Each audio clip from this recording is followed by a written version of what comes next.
E aí, pessoal, tudo bem? Vamos falar um pouco sobre competência legislativa sobre processo administrativo. Quem, afinal, pode legislar sobre essa matéria do processo administrativo? Notem que a questão da processualidade na administração pública é muito afetada por essa distribuição de competências dentro da nossa federação. Esse assunto tem gerado inúmeros debates, inúmeras dúvidas e alguns problemas no dia a dia, porque não é sempre tão clara a competência nessa matéria. O que nós temos que ter em mente é que o artigo 21, inciso 1º da Constituição da República prevê uma competência privativa do Congresso Nacional para editar leis sobre direito processual. Então vejam, o artigo 21, inciso 1º da Constituição da República afirma que o Congresso tem uma competência privativa para direito processual. Essa expressão direito processual gera uma série de debates. Por quê? Porque não se diz claramente se a competência do Congresso está limitada ao processo judicial ou se essa competência abrange tanto o processo judicial quanto o processo administrativo. Então, a expressão genérica do artigo 22, inciso 1º, gera muitas dúvidas, sobretudo a respeito das competências dos estados e municípios para criarem leis próprias nessa matéria do processo administrativo. Podem ou não os estados e municípios criar lei própria sobre o processo administrativo? Vejam, o entendimento que hoje se consolidou, e eu diria que é o predominante a respeito dessa questão, é o de que o processo administrativo, por ser um processo essencial ao exercício das funções estatais mais variadas, é um assunto inerente à autonomia federativa. Notem bem, todo ente do Estado brasileiro, que forma o Estado brasileiro, seja um ente federal, estadual ou municipal, utiliza o processo administrativo para suas mais variadas funções. Nós vemos processo administrativo nos concursos, nós vemos processo nas licitações, nós vemos processos punitivos, nós vemos processos no fomento, na regulação, na polícia administrativa e assim por diante. E isso nos mostra que o processo administrativo é essencial para a autonomia de cada ente que compõe a federação. E exatamente por isso, deve cada ente da federação tratar do seu processo administrativo. Se nós dessemos ao Congresso, como diz lá o artigo 22, inciso 1º da Constituição, a competência para legislar, inclusive sobre o processo administrativo, nós automaticamente estaríamos retirando dos estados e municípios um poder extremamente importante que diz respeito à sua autonomia de funcionamento e de organização. E por isso, o entendimento predominante a respeito dessa questão é o de que aquela expressão direito processual, prevista no artigo 22, inciso 1º da Constituição, deve ser interpretada de modo a excluir o processo administrativo.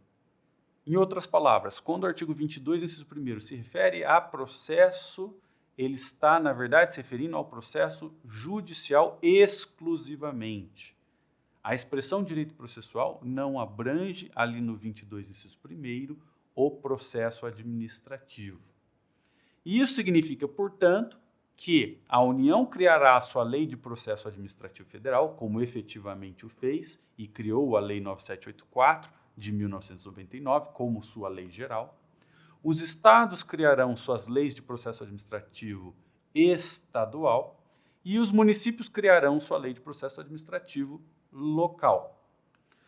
No entanto, apesar de ter se consagrado esse entendimento de que a competência para processo administrativo é de cada ente da federação, de cada esfera política da federação, o que nós verificamos é um movimento de nacionalização das normas de processo administrativo. Nós verificamos que muitas leis recentes tentam trazer normas de direito administrativo criadas pelo Congresso Nacional e que se estendem para outros entes da federação. O melhor exemplo para mostrar esse fenômeno é a LINDB. A LINDB foi recentemente alterada. Em 2018, inseriram-se na LINDB vários artigos novos tratando de interpretação e aplicação de normas de direito público, principalmente de direito administrativo. E o que nós observamos na LINDB, nos artigos 20 a 30, é que há muitos temas, muitos assuntos que são típicos de processo administrativo. Vejam que essas normas novas da LINDB falam de avaliação de consequências das decisões que são elaboradas no processo. Essas novidades da LINDB tratam de regimes de transição. Essas novidades tratam de celebração de compromissos processuais. Trata também do uso de consultas públicas e audiências ao longo do processo de tomada das decisões. A lei também se refere a súmulas, a consultas, enfim, a uma série de dispositivos, a uma série de instrumentos que são típicos do processo administrativo.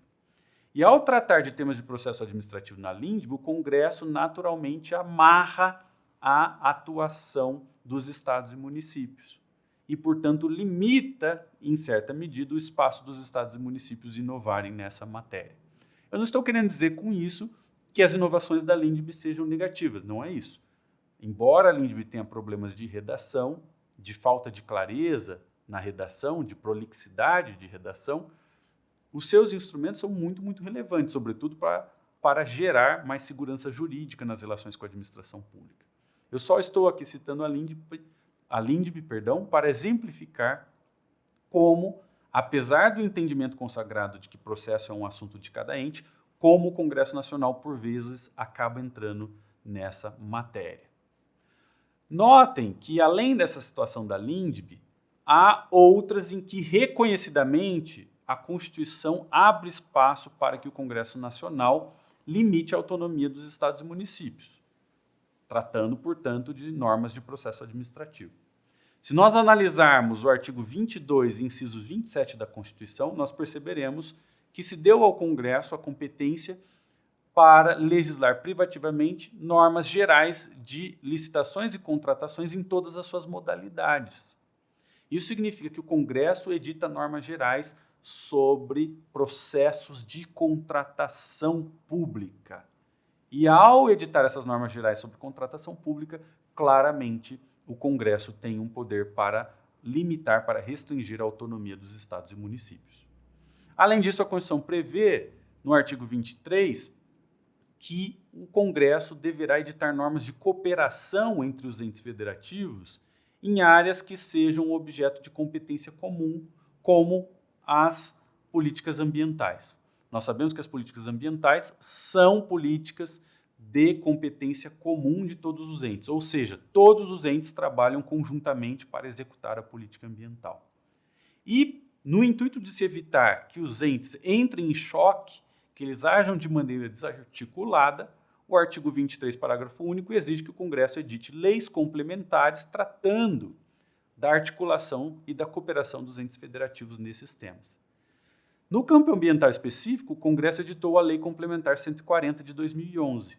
Essa lei trata de licenciamento ambiental e outros temas da política ambiental. E nela nós observamos também uma série de instrumentos de processo administrativo. E o que eu quero dizer com isso é que, apoiado nessa competência para editar normas de cooperação federativa, o Congresso acaba também criando normas de processo administrativo que valem para todos os entes.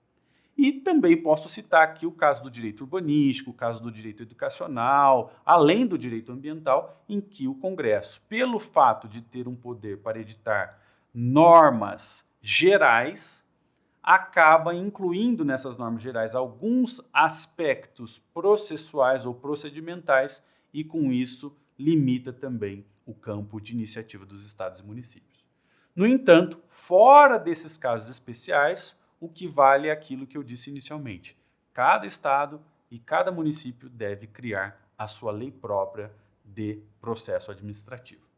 É isso aí, pessoal. e até a próxima aula.